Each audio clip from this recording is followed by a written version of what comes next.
Assalamualaikum warahmatullahi wabarakatuh. Alhamdulillah, alhamdulillahilladzi arsala rasulahu bil huda wa dinil haqq liyudhhirahu ala dini kulli wa kafa billahi syahida. Asyhadu an la ilaha illallah wa asyhadu anna Muhammadan abduhu wa rasuluhu la nabiyya ba'dah. Allahumma shalli ala Muhammad wa ala alihi wa sahbihi ajmain. Amma ba'du.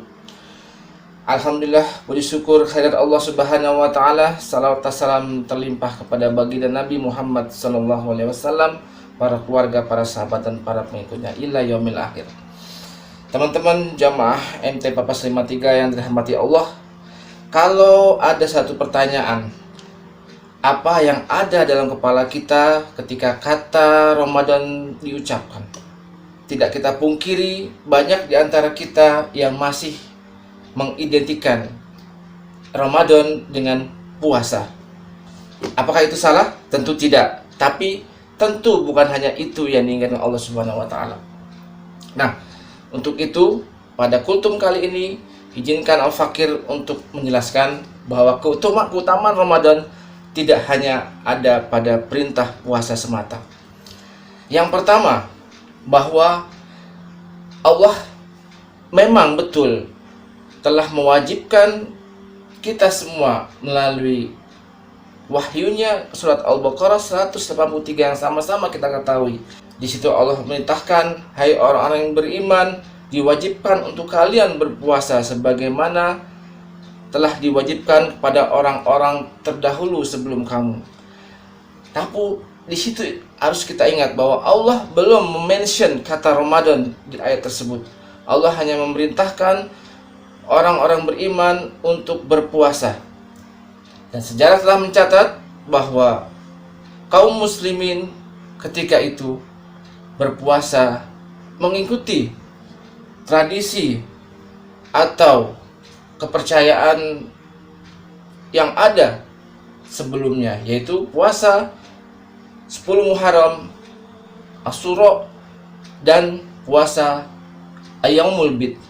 Dan itu yang mereka wajibkan pada saat sebelum perintah untuk berpuasa di bulan Ramadan. Dan ketika di dua ayat berikutnya barulah Allah mention kata Ramadan di dalam surat Al-Baqarah 185-nya.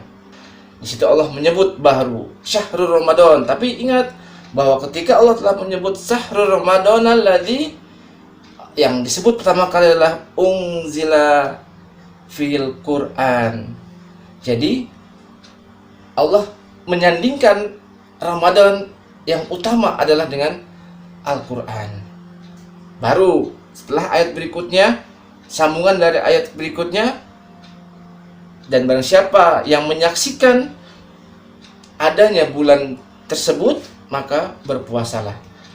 Jadi ingat bahwa Al-Quran turun di Mekah ketika Rasulullah berumur 40 tahun. Kemudian perintah saum ada di masa Madinah, yaitu tahun kedua Hijriah. Ketika itu para sahabat berpuasa ketika melakukan atau melaksanakan perang Badar. Mereka ketika itu sedang melakukan puasa Ramadan. Jadi puasa Ramadan itu hadir jauh ketika setelah para sahabat dan para pengikut Nabi Muhammad SAW hijrah ke Madinah. Dan untuk itu bahwa kita menambah ingatan bahwa Ramadan memiliki keutamaan sebagai Syahrul Quran, bulannya Al-Quran. Yang pertama. Lalu yang kedua, ketika Rasulullah dan para sahabatnya hijrah ke Madinah, kemudian mereka bertemu dengan para Yahudi, mereka tidak begitu menentang kehadiran Nabi Muhammad sebagaimana pertentangan dilakukan oleh kaum Quraisy di Mekah. Permusuhannya tidak sehebat kaum Quraisy. Kenapa? Karena Bani Israel, kaum Yahudi, sebenarnya meyakini dalam hati mereka bahwa Nabi Muhammad SAW adalah sama dengan apa yang dipercaya oleh mereka. Buktinya apa? Mereka menyembah sama-sama kepada Baitul Maqdis, kemudian mereka berpuasa sama dengan mereka, ya Asyura, dan kemudian juga mereka mempercayai Musa, mempercayai Ibrahim, ya mempercayai Isa dan seterusnya, ya sebagai nabi-nabi utusan Allah. Namun mereka terkejut ketika Al-Quran diturunkan dan merubah segala yang telah terjadi selama ribuan tahun lamanya semenjak Nabi Ibrahim sampai Nabi Muhammad SAW. Mereka merubah arah kiblat sholatnya, berubah dari Baitul Maqdis menghadap ke Mekah, Al-Mukarramah, ke Ka'bah, kemudian merubah kitab sucinya menjadi Al-Quranul Karim, kemudian yang utama adalah perintah untuk saum, tapi yang diwajibkan adalah pada bulan Ramadan.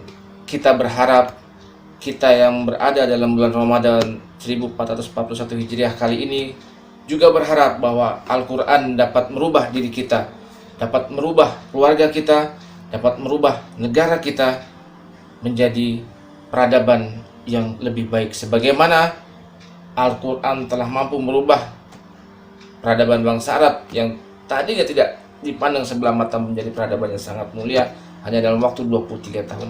Dan yang terakhir, yang utama adalah bahwa tidak ada waktu yang lebih tepat untuk lebih kita berinteraksi dengan Al-Quran. Untuk itu Al-Fakir mengajak diri Al-Fakir sendiri dan teman-teman sekalian, marilah pada kesempatan Ramadan kali ini menjadi momen yang sangat penting untuk kita lebih tingkatkan interaksi kita dengan Al-Quran, hubungan kita dengan Al-Quran, dan menjadikan bahwa Al-Quran adalah teman kita dibandingkan dengan aktivitas-aktivitas yang lain. Untuk itu, selamat berinteraksi dengan Al-Quran, selamat berkencan dengan Al-Quran, selamat bermesraan dengan Al-Quran, pegang erat Al-Quran, peluk erat Al-Quran, dan insya Allah kita pun akan menjadi insan yang bersedih ketika nanti Ramadan pergi. Semoga Allah menjadikan kita termasuk orang-orang yang bertakwa di akhir Ramadan yang hari ini kelak. Amin, amin ya rabbal alamin. Taufik wa hidayah wa ridho wa inayah. Assalamualaikum warahmatullahi wabarakatuh.